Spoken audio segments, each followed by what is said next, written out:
السلام علیکم ورحمۃ اللہ وبرکاتہ۔ کیسے ہیں آپ سب بچے؟ بڑی خوشی ہو رہی ہے آپ سب کو دیکھ کے۔ کرونا کی وجہ سے رابطہ منقطع رہا اور آپ کے ساتھ ویسا بیٹھنا نہیں ہو سکا جیسے آپ سے پہلے ساتھیوں کے ساتھ بیٹھنا ہوتا تھا۔ اس کا ملال رہتا ہے، افسوس رہتا ہے۔ دعا ہے اللہ آپ کو خیر کا ذریعہ بنائے۔ ان ھذا الخیر خزائن، یہ خزانے ہیں اور ان کی چابیاں ہیں۔ لکل خزائن مفاتیح، فطوبی لمن جعلہ اللہ مفتاحا للخیر ومغلاقا للشر، وویل لعبد جعلہ اللہ مفتاحا للشر ومغلاقا للخیر۔ اللہ تعالیٰ آپ کو مفتاحا للخیر بنائے، مفتاحا للشر سے بچائے۔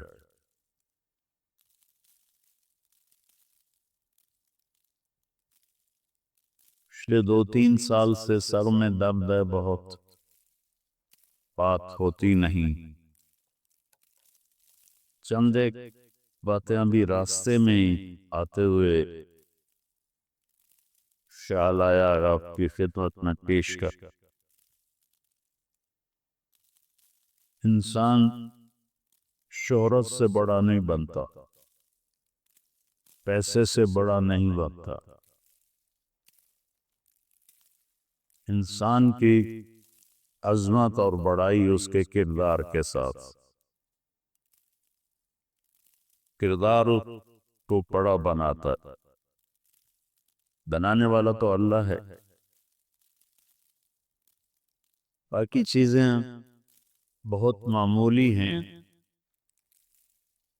تو اللہ تعالیٰ کردار میں آپ کو بڑا بنائے۔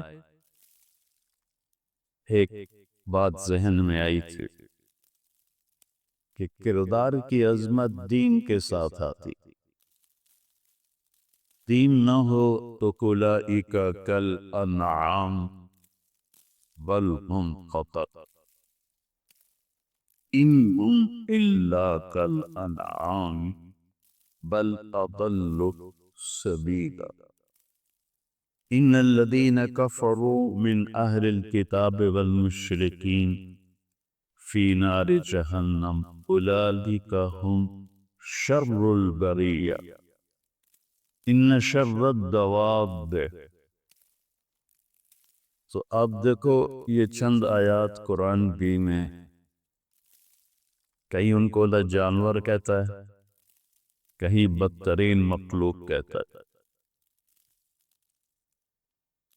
ان الدین عند اللہ الاسلام، ان اللہ یرفع بہ اقواما ویضع بہ الآخرین۔ لا تبکی یا فاطمہ فإن اللہ بعث أباک بأمر لا يبقى على ظهر الأرض بيض ببر ولا مدر ولا شعر إلا أدخله الله فيه بعز عزيز أو بذل ذلیل۔ ہر کچے پکے گھر میں آواز پہنچے گی، اس میں ڈھل جانے والے عزت پائیں گے، اس کو ٹھکرانے والے ذلیل ہو جائیں گے۔ اسلام عبادت سے شروع ہوتا ہے اور اچھے اخلاق پہ جا کر مکمل ہوتا ہے۔ بنی الاسلام علی خمس۔ بنیا کا لفظ بتلاتا ہے کہ اسلام کی بنیاد کیا ہے، وہ 5 چیزیں۔ ایمان ہے لا الہ الا اللہ محمد رسول اللہ، نماز ہے، روزہ ہے، زکوٰۃ ہے اور حج۔ اس میں زکوٰۃ حج مالداروں کے لیے، روزہ سال کے بعد ایک دفعہ آتا ہے صحت مند لوگوں کے۔ نماز ایک ایسی چیز ہے جو دن میں 5 دفعہ دہرائی جاتی۔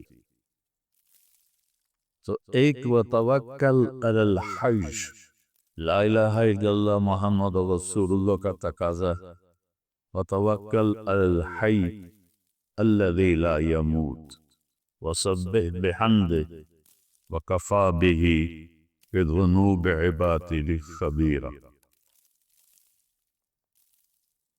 کہ وَإِذَا سَأَلْتَ فَاسْأَلِ اللَّهَ وَإِذَا اسْتَعَنْتَ فَاسْتَعِنْ بِاللَّهِ وَعَلَى اللَّهِ فَتَوَكَّلُوا۔ تو توکل کا مطلب ترک اسباب نہیں ہے، توکل کا مطلب ہے حلال اسباب اختیار کرنا سچائی اور دیانتداری کے ساتھ۔ نماز ایسی دولت ہے، اس میں دل لگ جائے تو اس سے بڑی نعمت کوئی نہیں۔ میں جب کامن کالج لاہور میں پڑھتا تھا تو ہم 4852 کمرے کا نمبر تھا، اقبال کو 48 پڑھا، یہ 4 لڑکے گشت کرتے ہوئے آ گئے تبلیغ پر۔ ایک اکرم وہ بھی رحمت اللہ علیہ ہو گئے، ایک سہیل تھا وہ بھی رحمت اللہ علیہ ہو گیا، ایک عزیز اللہ تھا وہ بھی رحمت اللہ علیہ ہو گیا، ایک الیاس تھا وہ بھی رحمت اللہ علیہ ہو گیا۔ تو وہ سارے ہی اللہ کے پاس چلے گئے۔ تو جب انہوں نے دعوت دینے کے لیے بلایا عمومی کشت پہ، آواز تھوڑی کرو سی، تو باقی چاروں چلے گئے ان کی بات سننے کے لیے، میں نہیں گیا، میں پیچھے ہی بیٹھا رہا۔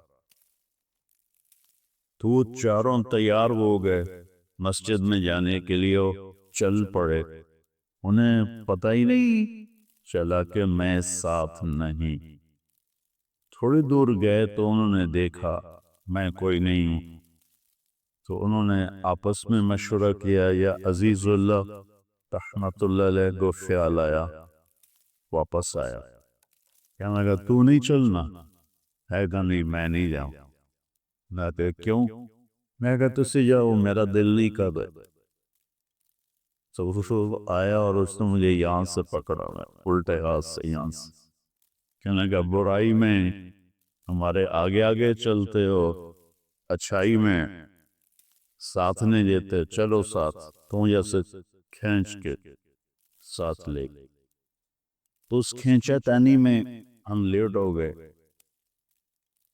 تو جب میں مسجد میں پہنچا، ضلع کچہری کی طرف وہ مسجد ہے احاطے میں کالج، تو وہ نعیم الدین صاحب جو ہمیں دعوت دیا کرتے تھے اور ہم ان کا مذاق اڑاتے تھے، میں نے 2 کمرے سے بھی عزت کر کے نکالا۔ وہ سنتیں پڑھ رہے تھے، ظہر سے پہلے گشت تھا اور ظہر کے بعد بیان تھا۔ تو میں جا کے بیٹھا،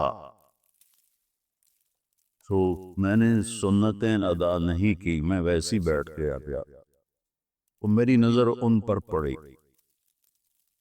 میں نے جب ان کو نماز پڑھتے دیکھا تو بچوں یقین مانو میرے اوپر کب کبھی تاری اٹھ، خوف کی وجہ سے، کہ میں نے زندگی میں ایسی نماز کسی کی دیکھی نہیں تھی، ایسا خشوع چہرے پر، اس طرح کی کیفیت اور پوری باڈی لینگویج، میں اس کو بس ایسے دیکھتا رہا۔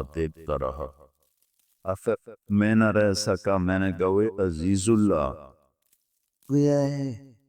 نعیم الدین تو ویخی نماز کی میں پڑھ دا پہ".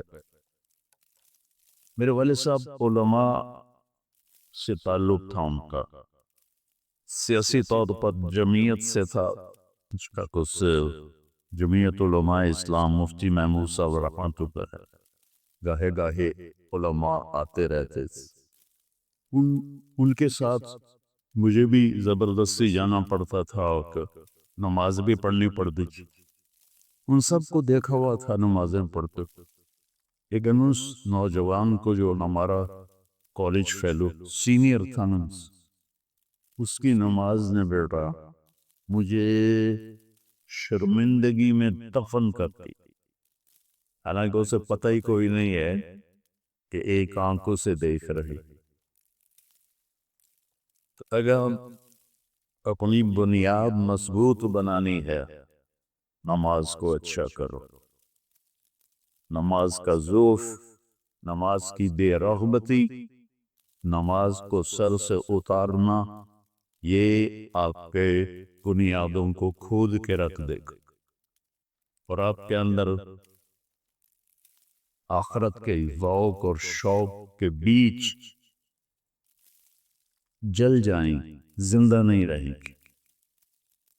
تو ایک بات آپ سے یہ کرنی تھی، نماز کا ذوق پیدا، ایسی نماز پڑھو کہ دیکھنے والے کو بھی مزہ آئے، کیسی نماز پڑھو۔ ابتدا ہے یہ، انتہا کہاں ہے؟ بنی الاسلام علی خمس، ابتدا ہے، بنیاد ہے 5 بات، انتہا کیا ہے؟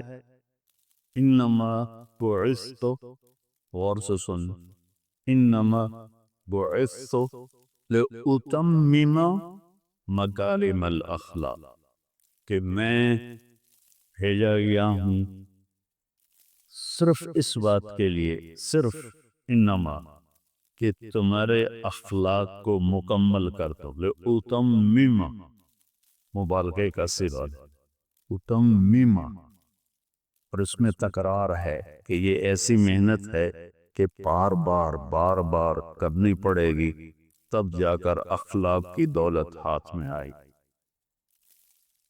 آپ کے علم سے تو آپ اپنی بڑائی میں مبتلا ہو سکتے ہیں، لیکن ایسا نہیں ہے کہ لوگوں کے دلوں میں آپ جگہ بنا سکتے۔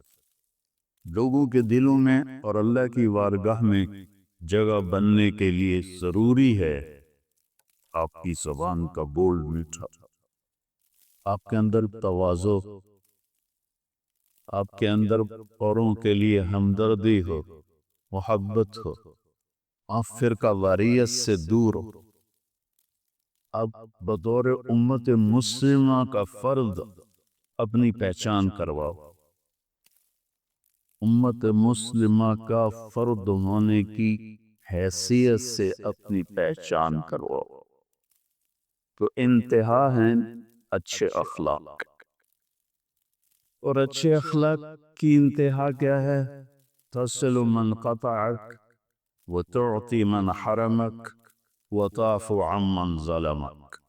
یہ 3 چیزیں، یا ابا ہریرہ افلا انبئک باخلاق الاولین والآخرین، قال ما هو یا رسول اللہ؟ قال تصل من قطعک، وتعطی من حرمک، وتعفو عمن ظلمک۔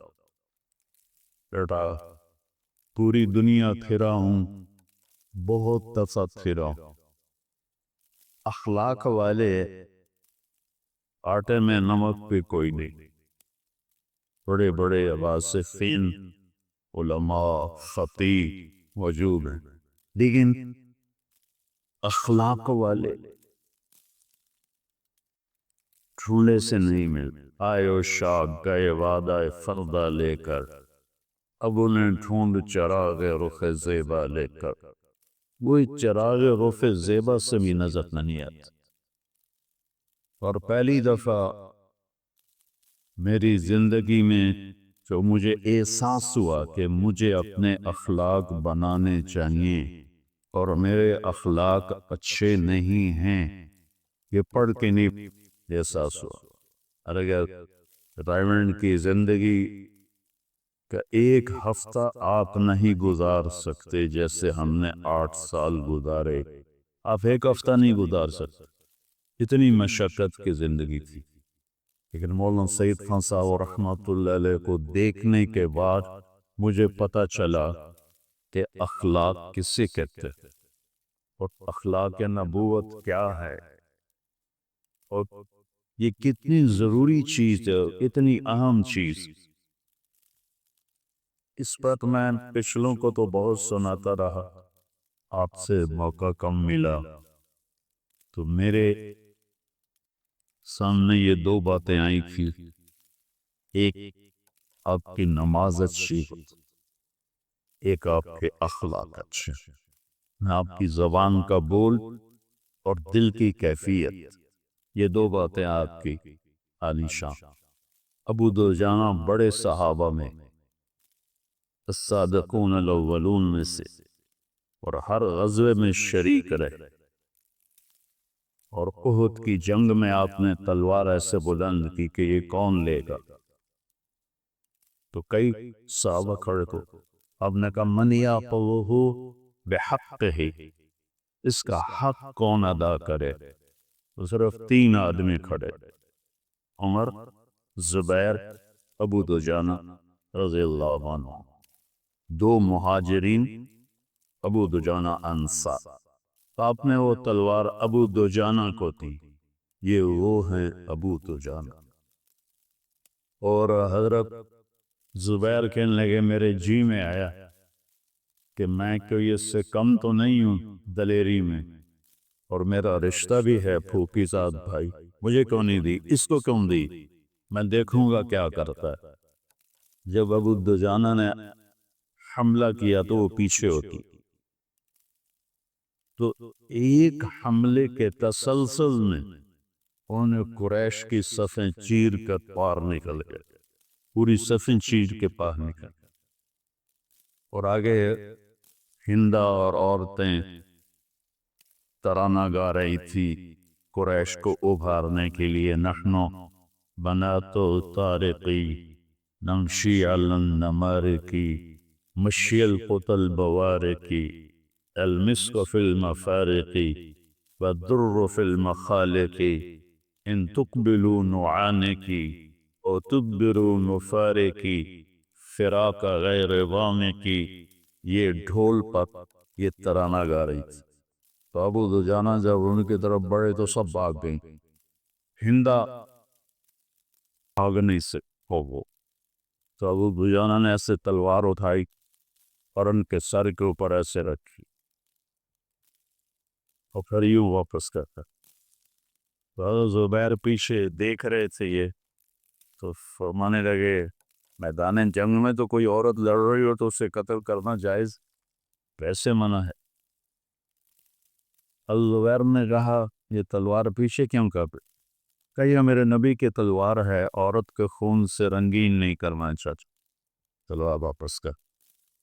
اور ان کا جنگ موتا میں ان کی شہادت، جب جنگ یمامہ میں جب شکست ہو گئی صحابہ کو اور مہاجرین کے قدم اکھڑ گئے، انصار ثابت تھے، مہاجرین اکھڑ گئے، حضرت خالد بن ولید نے البراء بن مالک سے کہا، براء اقسم علی اللہ، براء ان لوگوں میں سے تھے جب وہ قسم اٹھاتے تھے تو اللہ رد نہیں کرتا تھا، تو وہ کہنے لگے اخلصونا، انصار کو اکٹھا کر کے دو۔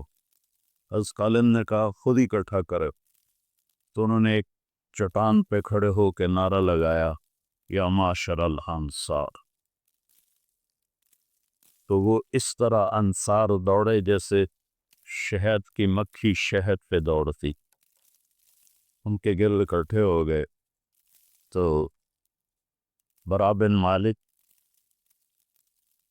کعب بن عجرہ، عباد بن بشر، قیس بن ثابت بن شماس اور ابو دجانہ رضی اللہ عنہ، ان 5 شاہ سواروں نے ان 3000 کو لیڈ کیا اور 1,00,000 کے مجمع پہ حملہ کیا۔ 1,00,000 مسلمہ کا لشکر کم سے کم تعداد آتی ہے 60,000 اور زیادہ سے زیادہ آتی ہے 1,10,000۔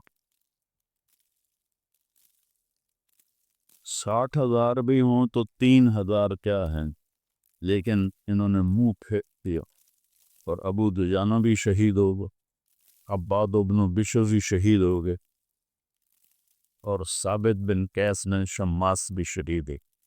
کعب بن عجرہ اور برا بن مالک، یہ 2 بچے، انہوں نے وہ قلعے کا دروازہ کھولا اور صحابہ پھر انٹر ہوئے، مہاجرین واپس آئے اور پھر فتح ہوئی۔ تو تھوڑا سا میں نے آپ کو ابو دجانہ کا پس منظر بتایا ہے تاکہ آپ کے سامنے اس بات کی طاقت آئے جو میں اب بتانا چاہتا ہوں۔ ابو دجانہ فرماتے کہ میرے پاس بخشش کا سب سے بڑا عمل، تھوڑی سی تعریف آپ نے سنی ابو دجانہ کی۔ یہ ابو دجانہ کہتے ہیں میرے پاس بخشش کا سب سے بڑا عمل یہ ہے کہ میں نے آج تک اپنی زبان سے کسی کو تکلیف نہیں پہنچا ہے اور میرے دل میں کسی کے بارے میں نفرت ہوئی ہو۔ بس بیٹا یہ 2 باتیں اپنے اندر پیدا تھا، زبان سے کبھی کسی کو دکھ نہ پہنچاؤ، خاص طور پر والدین، بہن بھائی، بیوی، اولاد، رشتہ دار، ان کے سامنے زبان کو لگام دے کے بات کر۔ کبھی ایسا نہ بولو جو دلوں کو توڑ کے رکھ۔ ٹوٹا دل دوبارہ جڑتا نہیں ہے، یاد رکھنا، ٹوٹا دل دوبارہ جڑتا نہیں ہے، یہ بہت ہی کم لفظ ضدی ہے۔ اپنا ٹوٹے تو ٹوٹنے دینا کہ تو بچا بچا کے نہ رکھے سے، تیرا آئینہ ہے وہ آئینہ کہ شکست ہو تو عزیز تر ہے نگاہ آئینہ ساز۔ ان کسی اور کا دل نہ توڑا، اپنے اخلاق بد اخلاقی سے، اپنی زبان کے گندے بول سے، یہ چیزیں آپ کی شخصیت کو بہت اوپر لے سکتے۔ آخری بات آپ سے کرنی کہ اللہ کے نبی کی ختم نبوت کی وجہ سے اللہ کا پیغام سنانا پوری امت کے ذمے ہے، اور آپ بچے جنہوں نے قرآن پڑھا ہے، علم پڑھا ہے، آپ کے ذمے سب سے زیادہ، اور اس پیغام کو پہنچانے کے لیے کہ اگلا آپ کی بات کو لے دے، ایک چیز آپ کو سیکھنی پڑے گی، اس کو قرآن میں کہا گیا ہے لسان القوم، وما ارسلنا من رسول الا بلسان قومه لیبین لنا۔ ہر قوم میں رسول کو بھیجا تھا، ان کی زبان اس کا ترجمہ ہے، لیکن صرف زبان نہیں،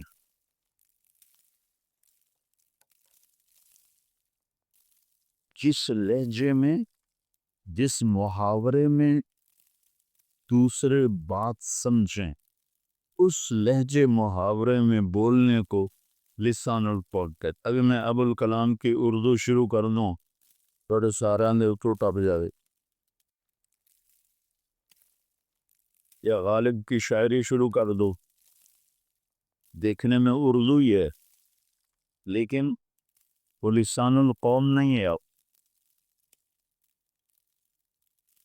تو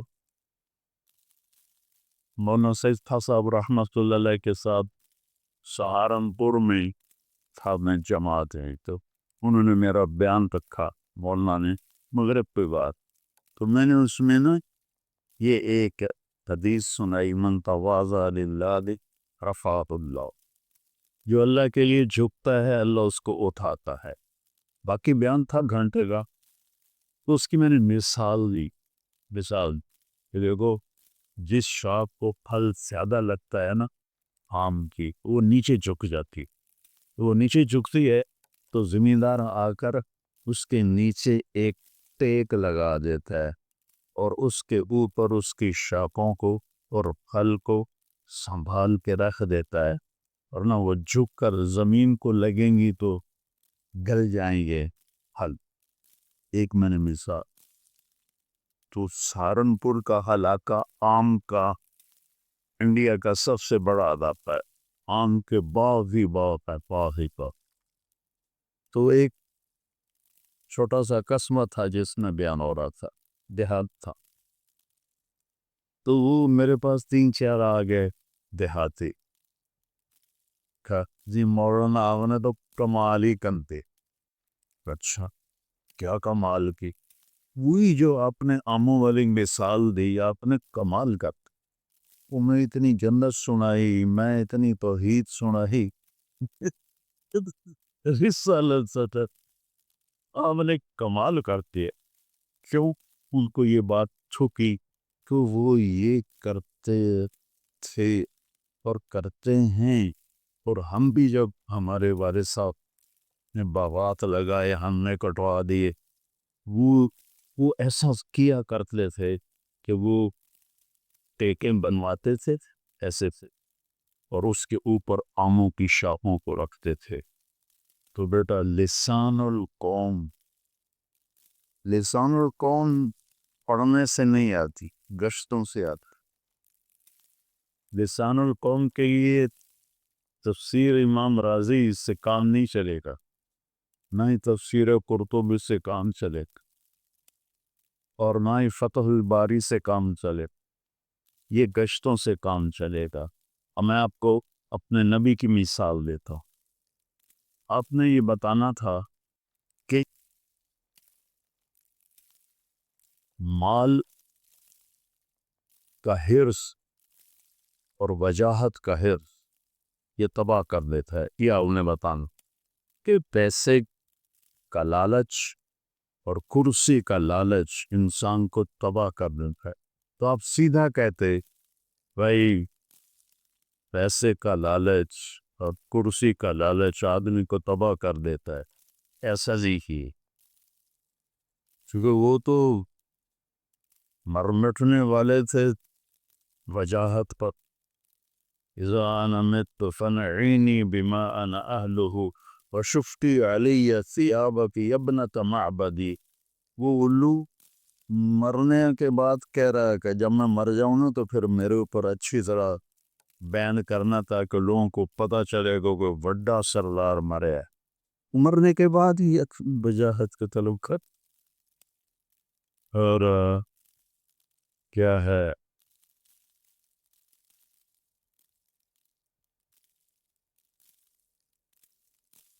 وَإِذَا تَكُونُ كَرِيهَةٌ أُدْعَى لَهَا وَإِذَا يُحَاصِلْ قِيسُ يُدْعَى جُنْدُبُ۔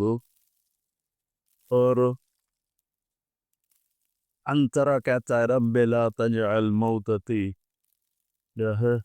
بین النساء النوائح ولكن قتیلا یدرج الطیر من جوانحہ۔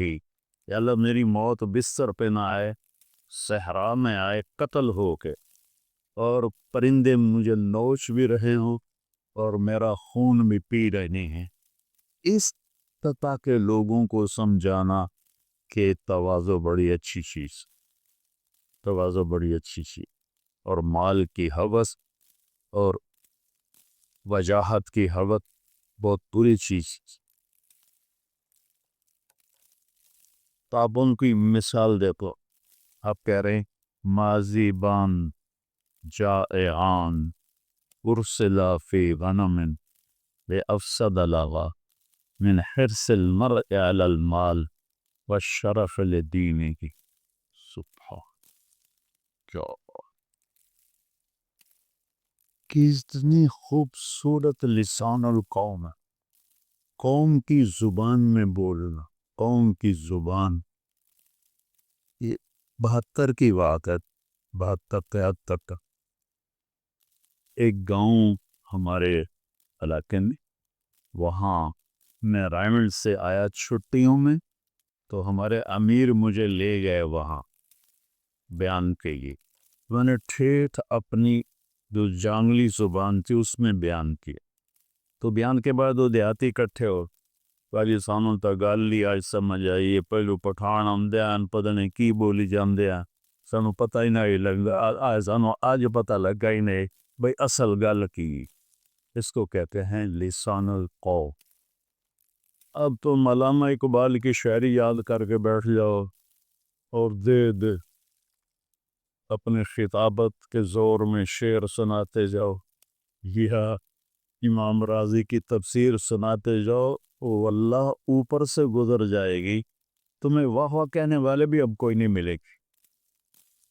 لسان القوم گشتوں سے آتی، سال کا چلہ.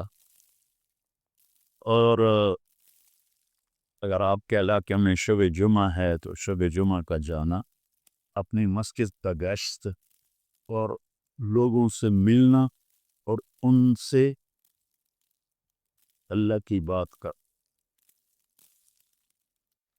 سکھر میں ہم تھے تو مجھے کسی نے کہا ایک پروفیسر ہے دہریہ ہے، آپ سے ملانا ہے.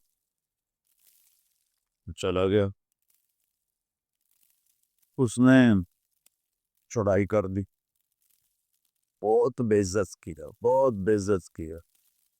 ابھی 1980 کی بات ہے، مجھے یاد نہیں میں نے کیا بات اس سے کی، لیکن وہ اٹھ کے میرے ساتھ مسجد چل دیا اور آگے بیان بھی میرا تھا.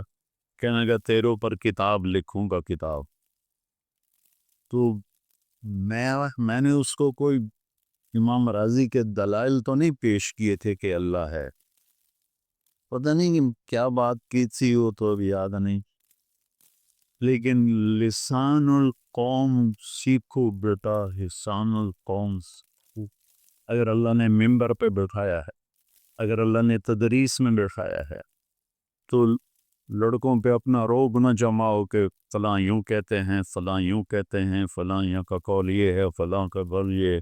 شبجیز قسم سنا دو اور ان کے بھی اوپر سے گزر جائیں، آپ تھوڑی دیر کے لیے تمہاری واہ واہ ہو جائے. لسان القوم وما ارسلنا من رسول الا بلسان قوم.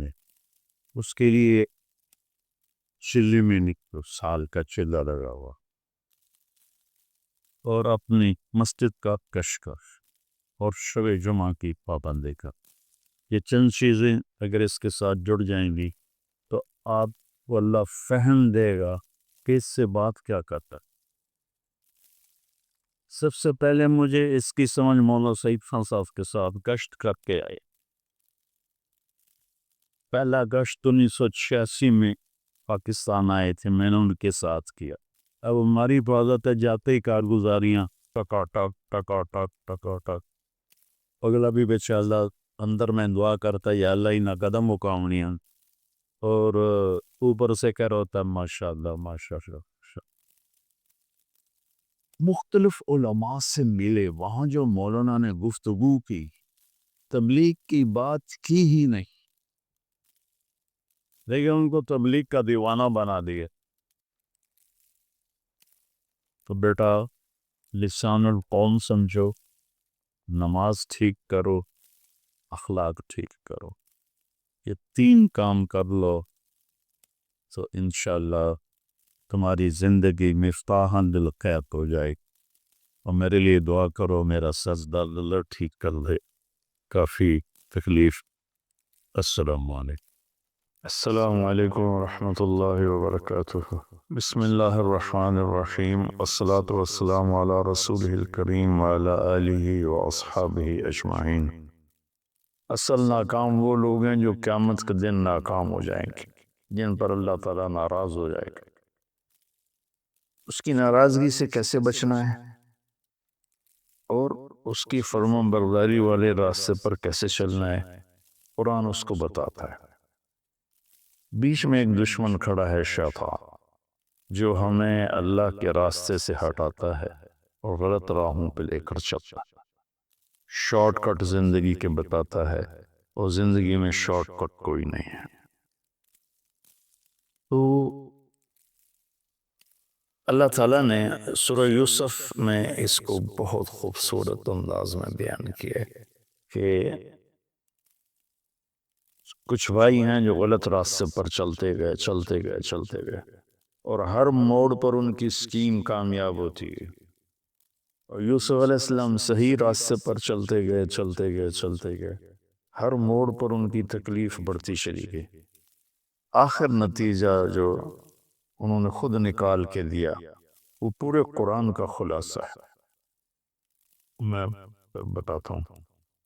تو قصہ تو مشہور و معروف ہے کہ یعقوب علیہ السلام کی محبت یوسف علیہ السلام سے زیادہ تھی، اور بھائیوں کو حسد ہو گیا، سو ان کو جا کر باپ کو چکر دیا کہ ہم اس کو شکار پہ لے جاتے ہیں، اور آپس میں مشورہ، پہلے تو انہوں نے کہا قتل ہی کر دو، اقتلوا یوسف، مار دو۔ پھر یہودا نے کہا، جس کے نام پر یہودی کہلاتے ہیں، سب سے بڑا بھائی تھا یہودا، میں کہا نہیں، مارو نہیں، اطرحوہ فی غیابۃ الجب، کہ او اطرحوہ ارضا یخل لکم وجہ ابیکم وتکونوا من بعدہ قوما صالحین، کہ ایسا کرو کہیں دور دراز پھینک دو، اور پھر تمہارا باپ ہوگا، تم ہوگے، تو تم اپنے باپ کے زیادہ محبوب بن جاؤ گے۔ تو ان کو لے کر گئے اور جا کر واجمعوا ان یلقوہ فی غیابۃ الجب، جب اس کنویں کو کہتے ہیں جس کا پانی خشک ہو چکا ہو، جس میں پانی ہو اس کو بیر کہتے ہیں، اور جس کا پانی خشک ہو گیا ہو، اور یہ فلسطین پہاڑی علاقہ تھا تو اس میں کنویں خشک ہو جاتے، تو انہوں نے اس میں پھینکا ان کو، تو اللہ تعالیٰ کا غیبی نظام چلا، پھر وہ قافلہ آیا، وہ اٹھا کے لے گیا، گورنر مصر کے دربار میں پہنچے، پھر وہاں بڑے ہوئے تو جیسے اللہ نے ساری دنیا کے آج 7 ارب لوگ ہیں، پیچھے پتہ نہیں کتنے خرب چلے گئے، آگے کتنے آئیں گے، ان سب کو حسن میں پوری انسانیت کو 1/2 تقسیم کیا، اور یوسف علیہ السلام اکیلے کو 1/2 دیا، تو ان کا کیا حسن ہوگا۔ وہ جب گورنر بنے تھے تو پھر وہ وزیر خزانہ سے وہ چھپا کے رکھتے تھے کہ کوئی فتن میں نہ پڑ جائے، اور عورتوں میں اللہ تعالیٰ نے حضرت حوا کو سب سے زیادہ حسین بنایا، ان کے بارے میں بس اتنا تھا، سب سے زیادہ حسین بنایا، لیکن یوسف علیہ السلام کے بارے میں اعطی شطر الحسن، کہ آدھا حسن سارا دے دی۔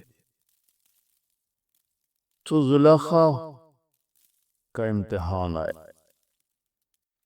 بہت بڑے گناہ کی دعوت، وراودته التي هو في بيتها عن نفسه وغلقت الابواب وقالت هيت لك، اتنا لمبا جملہ اس منظر کے خوفناک امتحان کو بتا رہا، ان میں سے چھوٹا جملہ بھی ہو سکتا۔ تو یوسف علیہ السلام پر 2 امتحان آئے، ایک بہت بڑے گناہ کا امتحان آیا ہے، ایک مصر کے حسن و جمال کا فتنہ، اور دوسرا بھائیوں کی طرف سے جو آزمائشیں چلیں اور ان کے مخالفانہ تدبیریں چلیں، انہوں نے اس پر جو صبر کیا۔ تو جب وہ بھائی ملے نا، جب اللہ تعالیٰ نے یوسف علیہ السلام کو گورنر بنا دیا، وزیر خزانہ بنا دیا، تو بھائی آئے، وجاء اخوۃ یوسف فدخلوا علیہ فعرفهم وهم له منکرون، کہ بھائی یوسف علیہ السلام نے تو پہچان لیا میرے بھائی آ گئے، چونکہ یوسف علیہ السلام اس طرح بیٹھتے تھے، یہ پورا نقاب اوڑھتے تھے، صرف آنکھیں نظر آتی تھی، پھر چھوٹے سی عمر میں ان کو انہوں نے بیچا تھا، اور وہ 30-40 سال کے جوان آدمی تھے، تو ان کا خیال بھی نہیں ادھر گیا، تو انہوں نے پہچانا بھی نہیں، یوسف علیہ السلام نے پہچان لیا، کہنے کہ تمہارا دوسرا بھائی ہے کوئی؟ کا جی ہے، کہ اس کو لے کے آنا ورنہ کچھ نہیں دوں گا۔ پھر ان کو ایک بہانے سے اپنے پاس رکھ لیا۔ جب انہوں نے بنیامین کو اپنے پاس رکھ لیا تو یہودا نے کہا میں تو واپس نہیں جاؤں گا، پہلے ہم نے یوسف کو کھویا، جان بوجھ کے ہم نے شرارت کی، اب بنیامین ہماری وجہ سے تو نہیں، خود اپنی وجہ سے ایسا ہو گیا، تو جب تک میرا باپ کوئی مجھے اجازت نہیں دے گا میں ادھر ہی بیٹھا ہوں، تم جاؤ۔ تو جب بھائی گئے انہوں نے کہا کہ بنیامین نے چوری کر دی ہے اور مصر کے وزیر خزانہ نے روک لیا ہے، تو اس پر انہوں نے خط لکھا۔ اچھا، یوسف بھی نبی اور یعقوب بھی نبی علیہ السلام، اب بیچ میں 7 دن کا سفر ہے ٹوٹل، تو پورے پتہ نہیں کتنے سال، 20-30 سال 40 سال وہ ادھر موجود ہیں، سلامن جی ادھر موجود ہیں، بتانے کی اجازت نہیں۔ انہوں جیسے ہی وہ وزیر بنے تھے اسی وقت وہ اپنے باپ کو پیغام بھیج دیتے کہ میں ٹھیک ٹھاک ہوں، آپ آ جائیں۔ اللہ کی ادھر بھی وہی آ رہی تھی کہ نہیں بتانا، اور یعقوب کے لیے بھی تھا کہ ان کو بھی نہیں بتانا۔ وَبِيَضَّ عَيْنَاهُ مِنَ الْحُزْنِ فَهُوَ كَظِيمٌ، آنکھیں ان کی چلی گئیں روتے روتے، اور غصہ پیتے پیتے پیتے پیتے وہ پھول کے مشکیزہ بن گئے۔ کظیم، کاظم اس مشکیزے کو کہتے ہیں جو پانی سے فل کر کے ٹائٹ کر کے بند کر دیا جائے۔ جتنے بھی سال بھائیوں نے یعقوب علیہ السلام کے ساتھ وقت گزارا یوسف علیہ السلام کے بغیر، تو انہوں نے کہا فَصَبْرٌ جَمِيلٌ، پورے 40 سال میں ایک لفظ بھی طعنہ نہیں دیا میرا بیٹا تم نے گم کر دیا، حالانکہ آپ کو پتہ تھا انہوں نے فراڈ کیا ہے۔ پورے 40 سال میں پھر خط لکھا عزیز مصر کے نام کہ میں یعقوب بن اسحاق آپ سے مخاطب ہوں، ہم نبیوں کی اولاد ہیں، ہم چور نہیں ہیں، ہم پر بہت زمانے سے آزمائش کی چکی چل رہی ہے۔ پہلے میرے چچا کو اسماعیل کو، ان کو بھی باپ لکھا، پہلے میرے باپ کو چھری کے نیچے سے نکالا گیا، پھر میرے بیٹے کو مجھ سے جدا کیا گیا، آج 40 سال ہو گئے، مجھے اس کا کچھ پتہ نہیں ہے، تو نے اس کے بھائی کو روک لیا، وہ میرے غم کی تسلی تھا، مہربانی کرو میرا بھائی واپس کر دو، میرا بیٹا واپس کر دو۔ یہ خط جب یوسف علیہ السلام نے پڑھا تو ان کا دل بھی بھر آیا اور آنکھیں بھی، تو اللہ کی طرف سے اجازت ہو گئی کہ بتا دو، اور اوپر سے بھائی بھی پہنچ گئے۔ ایھا العزیز قد مسنا واہلنا الضر وجئنا ببضاعة مزجاة فأوف لنا الكيل وتصدق علينا ان اللہ یجزی المتصدقین۔ کیا عاجزی ہے ان الفاظ، اور کیا ذلت اور پستی کی انتہا کو چھو کر وہ گفتگو کر رہے تھے، کیا بتاؤں۔ تو ادھر سے حکم آ چکا تھا کہ بتا دو، تو اس طرح اوڑا ہوا تھا نا اپنے پگڑی کا جو یہ تھا نا، اس کو ایسے وہ ایسے رکھتا تھا۔ تو جب انہوں نے کہا کہ ہم یہ تھوڑی سی پونجی لائے ہیں اور ہمارے پاس ہے بھی کچھ نہیں، فقر بہت ہے، تو برائے مہربانی ہم پر صدقہ کر دیں۔ تو پھر یوسف علیہ السلام نے ایسے کیا، ایسے دن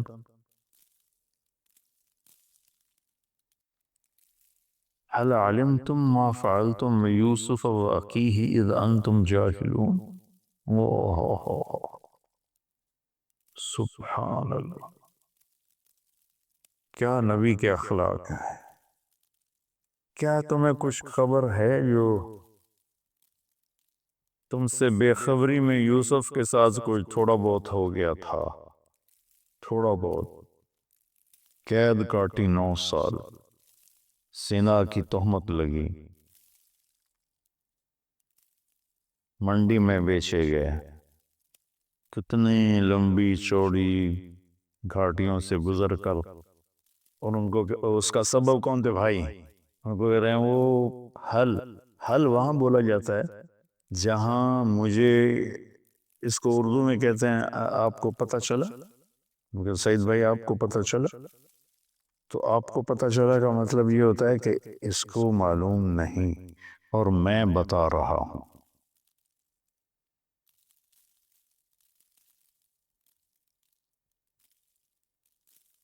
یہ جہاں زیب کا بیٹا فوت ہوا تھا عبداللہ، تو میں آیا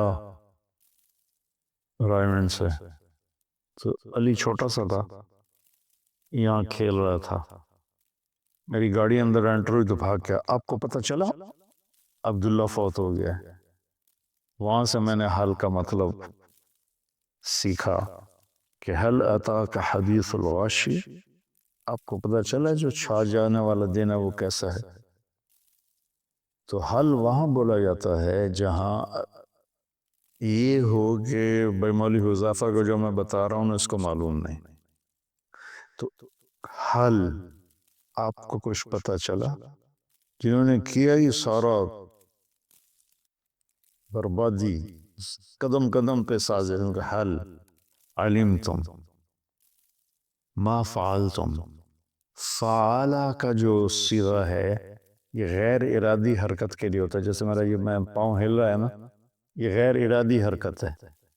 فعلا استعمال ہوتا ہے غیر ارادی حرکت کے لیے، پھر ارادی کے لیے بھی عاملہ کا لفظ استعمال ہوتا ہے ارادتاً جو کام کیا جائے، تو ما فعلتم میں یہ پھر ان کے جرم کو ہلکا کیا کہ تم سے بس اہم ہی ہو گیا، تم کرنے کا کوئی ارادہ تو نہیں تھا، بے ارادے ہو، بلا ارادہ ہو گیا۔ اذ انتم جاہلون، وہ بھی بے خبری میں ہو گیا، تمہیں اصل میں پتہ نہیں تھا۔ حالانکہ یہاں عبارت یوں بنتی ہے قد علمتم، تمہیں خوب خبر تھی، ما ظلمتم، جو تم نے ظلم کیا، بیوسف و اخیہ، یوسف اور اس کے بھائی پر جو تم نے ظلم کیا، اذ انتم عامدون، اور تم نے جان بوجھ کے یہ سارا کچھ کیا، تم نے پوری بدنیتی کے ساتھ کیا، تو اس کا بالکل الٹ لے کر آئے حل علمتم، آپ کو کچھ پتہ چلا ہی ہوگا، آپ کو تو میرے خیال میں معلوم نہیں ہے، تو میں آپ کو بتاتا ہوں ما فعلتم، جو تھوڑا بہت یوسف کے بارے میں آپ سے ہو گیا، وَأَخِيهِ، اور اس کے بھائی کے بارے میں، اذ انتم جاہلون، جو آپ نے بے خبری میں کیا، آپ کا ارادہ تو نہیں تھا۔ تو اب جو اس وقت ان کا امپریشن بنانا، اس کو جو قرآن میں بیان کیا، کمال کر دی، تو پہلے انہوں نے غور سے دیکھا، پھر ایک دم ان کے اندر خوف پیدا ہوا کہ یہ یوسف ہے، پھر شک پیدا ہوا کہ نہیں یوسف کہاں ہے، یہ تو مصر کا وزیر خزانہ بیٹھا ہوا ہے۔ تو شک اور خوف اور امید، یہ 2-3 کیفیتیں ان کے اندر بن گئیں جو متضاد قسم کی تھی۔ ان کو جو قرآن ادا کرتا ہے اس کے جو الفاظ ہیں، ایک تو ان تحقیق کے لیے ہوتا ہے،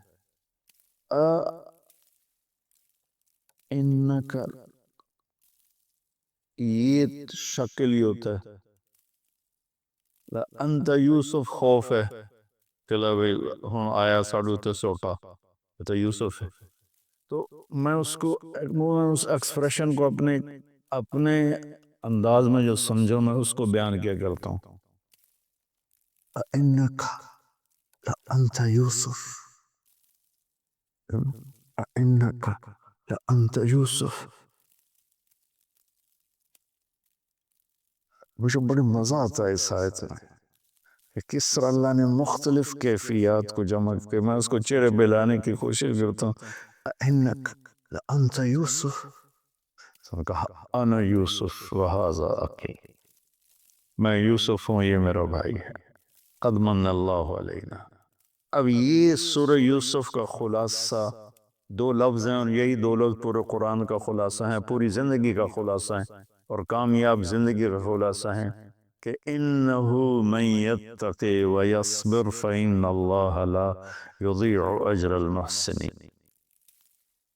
کہ میرے بھائیو، زندگی کے راہوں میں جو تقوی اور صبر کو ساتھی بناتا ہے وہ ضائع نہیں ہوتا، وہ کامیاب ہوتا ہے۔